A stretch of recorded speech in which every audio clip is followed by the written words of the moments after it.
பிரிட்டிஷ்காரன் point of வியூல பாருங்களேன், என்ன பண்ணிட்டான் அழகா, வஉசி தான் வந்து கலவரத்தை தூண்டினாரு. அப்போ அன்னைக்கு ஏற்பட்ட போராட்டம், உயிரிழப்பு எல்லாத்துக்கும் வஉசி தான் காரணம். இவ்வளவு பேர் இறந்துட்டாங்க, உங்களால தான் எல்லாரும் இறந்துட்டாங்க, அப்ப நீங்க என்ன பண்ணுங்க, உங்க மேலதான் எல்லா தண்டனை கொடுப்பேன் பார்க்கும்போது, ஆமா அவர் தானே போராட்டம் தூண்டினாரு, அப்ப அவருக்கு தானே தண்டனை கொடுக்கணும் அப்படிங்கிற மாதிரி மக்கள்கிட்ட வந்து பிரிட்டிஷ்காரன் நல்ல மாதிரியும் வஉசி அவர்கள் வந்து கெட்ட மாதிரியும் ப்ரொஜெக்ட் பண்றாரு. ஏன் கலவரம் பண்ணாரு அப்படின்னு ஒண்ணு இருக்குல்ல, சரி அவரு தான் கலவரம் பண்றாரு, நீ ஏன் போய் தடுக்க போன, நீ ஏன் சுட்ட, இது மாதிரி நிறைய கேள்விகள் கேட்கலாம். அது நம்ம பிரிட்டிஷ்காரன் நல்லவன், எதிர்த்து கேள்வி கேட்டவங்க பூரா கெட்டவங்க அப்படிங்கிற பாயிண்ட் ஆஃப் வியூல அவனுடைய பிரிட்டிஷோட தீர்ப்புகள்லாம் இருக்கும். அது நம்ம படிச்சு பார்க்கும்போது கலவரம் நடந்துருச்சு, கலவரத்துக்கு வந்து நிறைய பேர் இறந்துட்டாங்க, இறந்ததுனால கலவரத்தை உருவாக்குனவர் மேல கேஸ் வந்து திரும்பிருச்சு அப்படின்னு. எதிரில் நின்னவங்களோ இல்ல அந்த கலவரத்துக்கு காரணமானவங்களோ கைது பண்ண சொன்னவனோ இங்க யாருமே இல்ல. நீ தமிழ்நாட்டில் இருந்ததுனால தானே பிரச்சனை, பிரிட்டிஷ் தமிழ்நாட்டை விட்டு போயிருந்தா கலவரமே நடந்திருக்காது இல்ல அப்படின்லாம் நம்ம கேள்வி கேட்கலாம். பட் அது அப்படி இல்ல. நீங்க அது பரிச்சைக்கு என்ன தேவை, அந்த பாயிண்ட் ஆஃப் வியூல படிச்சுட்டு வந்துருங்க, அதை போட்டு எமோஷனல் அது பண்ணிக்க வேண்டாம். சரி, அப்படியே ஒன்னொன்னா எல்லா இம்பார்ட்டன்ட் பாயிண்ட்ஸையும் பார்த்துடலாம். கவனிங்க, என்னோட ஒப்பீனியன்ல நான் இது ஒரு விஷயம் சொல்றேன், ஞாபகம் வச்சுக்கோங்க. எல்லா தலைவர்களை படிக்கும் போதும் அவங்களோட பிறந்த தேதி, பிறந்த ஆண்டு ஒரு முறை படிச்சு பாருங்க. தேவையோ இல்லையோ ஒரு முறை படிச்சு பாருங்க. அவருக்கும் ஒரு ஹாப்பி பர்த்டே இருந்திருக்கும்ல, அட்லீஸ்ட் அதை வந்து இது பண்ணி பாருங்க. செப்டம்பர் 5, 1872 ஒட்டப்பிடாரம் பகுதியில் பிறக்கிறாரு. அரவிந்த் கோஷ், திலகர் இவங்க எல்லாம் வந்து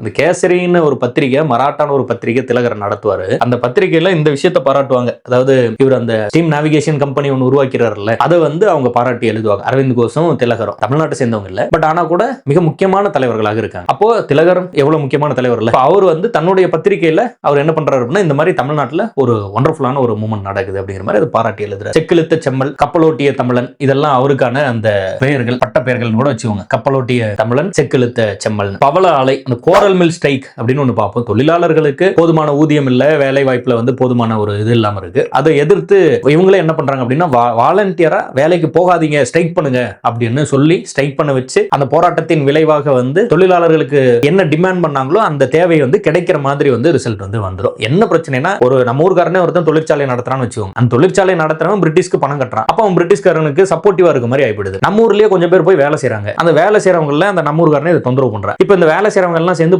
போராட்டம் பண்றாங்க. போராட்டத்திற்கு முக்கிய தலைவர்கள் ஆதரவு கொடுக்குறாங்க. அப்போ இந்த தொழிற்சாலையை நடத்தக்கூடிய ஒரு நம்ம ஊர்காரரா இருந்தா கூட ஒரு பிரிட்டிஷ் பக்கம், ஏன்னா ப்ராப்பரா வரி கட்டிட்டு இருப்பாரு, அப்ப பிரிட்டிஷோட பாதுகாப்புல இருப்பாரு, எல்லாம் அவர் பக்கம் போயிடுறாங்க. போராட்டக்காரர்கள் வந்து தொழிலாளர்களுக்கு ஆதரவு கொடுக்கறதுனால தொழிலாளர்கள் வந்து போராட்டக்காரர்கள் பக்கம் வந்துறாங்க. இப்போ எண்ட் ஆஃப் தி டே பார்க்கும்போது பிரிட்டிஷ் விசஸ் போராட்டக்காரர்கள் ஆயிடும். அப்போ அவங்க ரெண்டு பேரும் போராட்டம் பண்ணும்போது ஃபர்ஸ்ட் அதெல்லாம் முடியாதுங்கிற மாதிரி வருவாங்க. அதுக்கப்புறம் வேற வழி இல்லாம வந்து தொழிலாளர்களுக்கு தேவையான விஷயத்தை கொடுக்க முன் வந்துருவாங்க. இதுதான் கான்செப்ட். சோ அப்ப பவள ஆலை ஸ்ட்ரைக் இது என்னன்னா, வலுக்கட்டாயமாக தொழிலாளர்களிடம் வந்து நீங்க வேலைக்கு போகாதீங்க அப்படின்னு சொல்லி லீவ் போட வச்சு அந்த ஸ்ட்ரைக் பண்ண வச்சு தன்னோட உரிமைகளை வந்து பெற வைக்கிறது. அதுக்கப்புறம் இது ரொம்ப முக்கியமான கான்செப்ட்.